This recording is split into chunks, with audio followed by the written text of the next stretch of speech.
சின்ன வயசுல இருந்து ஒன்னா விளையாடுறோம், ஒன்னா பேசுறோம்.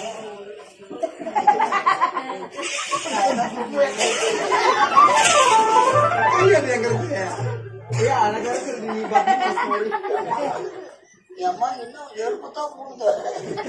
என் செல்ல குஞ்சி, என் பட்டு குஞ்சி, என் சேட்டு குஞ்சி, என் வயிறு குஞ்சி. அதாவது இது நான்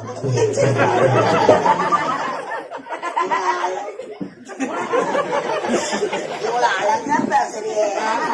இது நாடு கொட்டி, மூக்கு, வாயி, கம்பளி,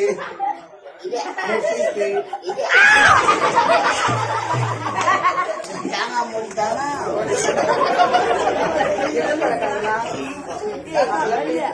ஊத்து பார்க்க அழகா மேல போட்டு முன்னாடி உட்காருனா 50 பேர் முன்னாடி வந்து பாத்துட்டு வராங்க. துணி கண்ணி வைக்கிறாங்களா, தேங்காய் முடி வைக்கிறாங்களா, அதெல்லாம் வேலை சொன்னாலும்